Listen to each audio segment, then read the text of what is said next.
Halo teman-teman, ketemu lagi dengan aku Nasrohma. Oke, siapa yang pengen tahu, pengen menyelesaikan dengan tepat soal UKOM keperawatan maternitas? Siapa ayo? Simak videonya ya. Oke teman-teman, kali ini Nasrohma akan membahas mengenai soal UKOM untuk keperawatan maternitas. Oke, aku sebelumnya sudah pernah membahas mengenai keperawatan maternitas di soal UKNI.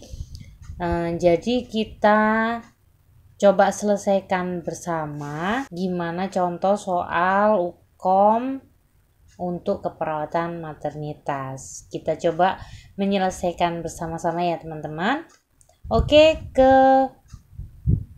kita ke soal yang pertama. Nyonya Y hamil G2P1A0 dengan usia kehamilan 30 minggu datang ke poliklinik untuk melakukan pemeriksaan rutin. Pertanyaannya, apakah pemeriksaan yang dapat dilakukan perawat untuk mengetahui letak punggung janin? Ya, yang ditanyakan pemeriksaan perawat yang dilakukan oleh perawat. Apakah A. USG, ataukah B. Leuport, ataukah C. pergerakan janin, ataukah D. CVS, ataukah E. AFP ya. Yang mana kira-kira?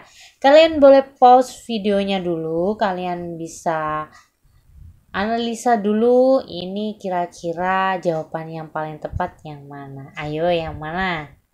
Oke, kita ke teorinya dulu ya teman-teman. Aku mau membahas mengenai kasus ini dengan membahas alternatif-alternatif jawaban yang diberikan. Untuk pergerakan janin itu sudah pasti kita eliminasi terlebih dahulu ya, karena yang ditanyakan adalah pemeriksaan yang digunakan untuk mengetahui letak punggung janin. Oke, yang pertama adalah USG. USG adalah pemeriksaan ultrasonografi. Pemeriksaan apa sih ini? Pemeriksaan yang dapat memberikan gambaran secara jelas kondisi janin. Namun merupakan ranah dokter ya teman-teman. Kalau untuk pemeriksaan ini yang mengerjakan adalah tim medis yaitu dokter. Oke, untuk yang kedua alternatif jawabannya adalah Leuport. Apa sih Leuport? Pemeriksaan apa itu? Pemeriksaan yang dilakukan untuk mengetahui letak janin dengan menggunakan 4 langkah atau yang pada umumnya kita sebut dengan Leuport 1, Leuport 2 sampai dengan Leuport 4. Kira-kira kita bahas Leuport ya. Leuport yang pertama yaitu menentukan fundus atau presentasi bagian atas janin. Untuk yang kedua menentukan letak punggung. Nah, ini yang kita cari ya. Yang ketiga menentukan presentasi bagian bawah janin dan yang terakhir yaitu menentukan janin sudah masuk ke pintu atas panggul atau yang panggul yang kita pada umumnya kita pakai istilah dengan PAP. Masih ingat kan? Nah, ini Nasrohma mereview kembali untuk materi-materi yang kita sesuaikan dengan soal ya teman-teman. Kemudian pemeriksaan CVS. CVS ini apa sih? Chorionic villus sampling merupakan pemeriksaan untuk mendeteksi kelainan kromosom. Ini untuk yang mengerjakan biasanya laboratorium ya, atau bisa juga dengan tenaga yang lain kayak kolaborasi dengan tenaga medis atau seperti apa. Ini yang jelas adalah pemeriksaan yang bukan dilakukan oleh perawat sendiri. Terus kemudian AFP. AFP merupakan alpha fetoprotein, merupakan pemeriksaan untuk mendeteksi tumor dengan sampel darah vena. It's okay. Untuk yang pemeriksaan ini mungkin perawat membantu tim yang lain untuk mengambil sampel darah. Tapi bukan berarti dan yang pertanyaannya tidak sesuai ya, karena pertanyaannya adalah pemeriksaan yang dilakukan perawat untuk mengetahui letak punggung janin. Nah, yang paling tepat adalah yang mana teman-teman? Ayo yang mana? Udah jelas ya bahwa pemeriksaannya yang dimaksud adalah yang B. Leuport. Oke, siapa nih yang udah benar? Kalian hebat. Oke, kita lanjutkan ya teman-teman. Kita lanjutkan ke soal berikutnya. Untuk Nyonya Y, hamil G2P1A0 dengan usia kehamilan 30 minggu datang ke poliklinik untuk melakukan pemeriksaan rutin. Hasil pemeriksaan Leuport didapatkan presentasi bokong. Punggung berada pada bagian kiri. Punggung ya ini maksudnya teman-teman.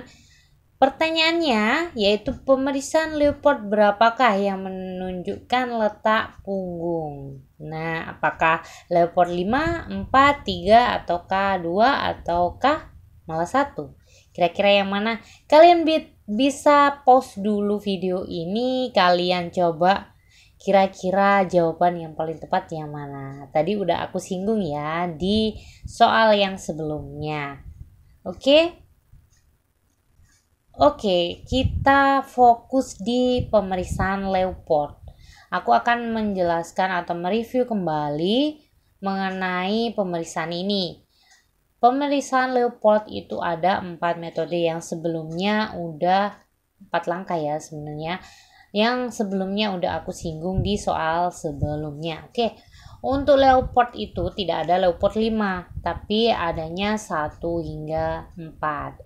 Leuport 1 itu memiliki tujuan untuk mengetahui letak fundus untuk perkiraan usia kehamilan dan menentukan presentasi bagian atas janin, apakah itu bokong ataukah kepala. Untuk yang presentasi bokong, maka hasil pemeriksaan kita itu terasa agak lembek. Sedangkan untuk kepala itu biasanya yang hasil dari pemeriksaan ini adalah keras ya. Leuport 2 memiliki tujuan untuk mengetahui letak bagian punggung dari janin. Nah, ini sesuai dengan pertanyaan ya. Untuk Leuport 3 bertujuan untuk mengetahui presentasi janin yang berada pada bawah atau simpisis ibu. Ya, jadi tadi yang Leuport 1 adalah bagian atas dari janin, yang disesuaikan adalah letak ibu ya, maksudnya di bagian simpisis ibu itu Leuport 3. Kira-kira apa? Nah, sama halnya di Leuport 1, apakah itu bokong ataukah kepala ataukah malah punggung? Nah, kita ke Leuport 4. Leuport 4 itu digunakan untuk mengetahui posisi janin apakah sudah masuk pintu atas panggul, yang biasanya kita pakai istilah PAP ya. Janin ini sudah masuk ke pintu atas panggul, itu biasanya tandanya kepalanya sudah tidak pergerakannya itu terbatas. Tapi kalau kita masih bisa menggerakkan, itu biasanya kepalanya belum masuk PAP. Jadi dari trigger ini kira-kira jawabannya yang mana? Sudah sangat jelas ya teman-teman, yaitu Leuport 2. Siapa yang udah benar? Kalian keren. Kita ke soal berikutnya. Nyonya M 26 tahun sedang hamil dengan usia kehamilan 34 minggu. Nyonya M rutin melakukan pemeriksaan kehamilan di poliklinik terdekat dari rumahnya. Nyonya M pernah melahirkan tapi tidak lama bayinya meninggal dunia. Kita kunci ya. Pertanyaannya, bagaimanakah gambaran status obstetris pasien saat ini? Teman-teman pasti sudah tahu dong status obstetri itu gimana kita menentukannya.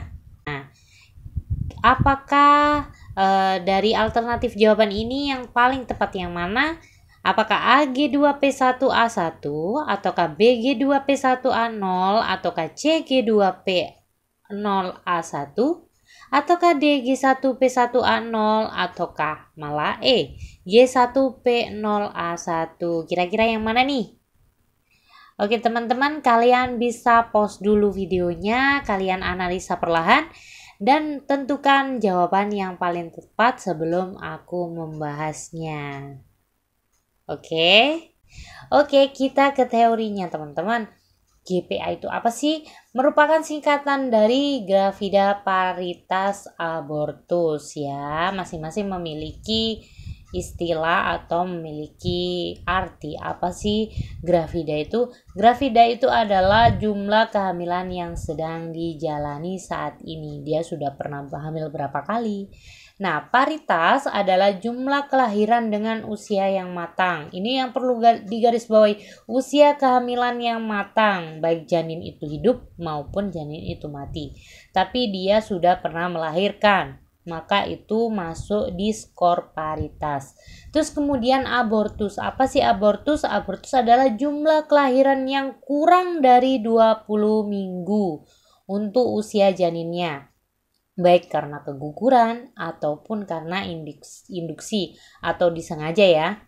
Nah, kira-kira dari kasus yang tadi kita analisa dulu.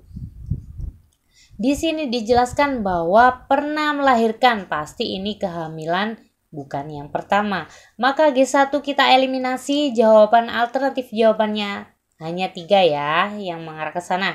Apakah A, B, atau K, C? Kita lihat dulu. P-nya, P itu dia pernah melahirkan berapa. Di dalam kasus ini tidak dijelaskan bahwa dia itu melahirkan aterm ataupun usia matang atau usia tidak matang.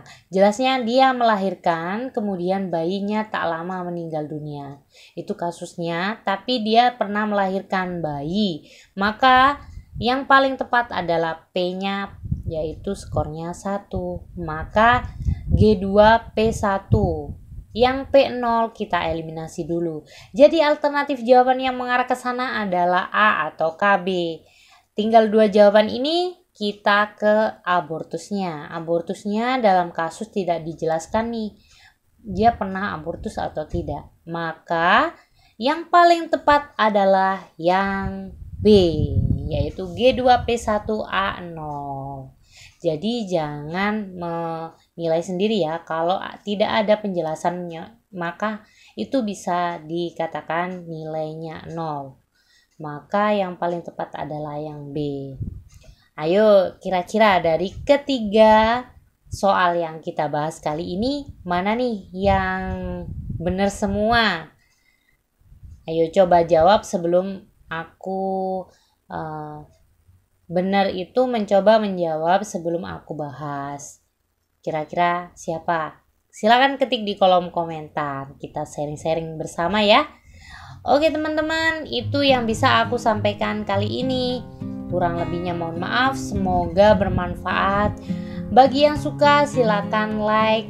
Jangan lupa share ke teman-teman kalian biar kita bisa lulus UKOM bareng ya, sukses bareng. Oke, jangan lupa berdoa ya teman-teman. Oke, yang belum subscribe silakan subscribe, klik lonceng notifikasinya. Bila aku upload video baru kalian bisa langsung nonton, langsung tahu ya. Oke teman-teman, kalau mau diskusi ataupun mau request nih aku mau bahas apa, silakan ketik di kolom komentar ya teman-teman. Oke, aku akhiri dulu. Bye bye. Assalamualaikum.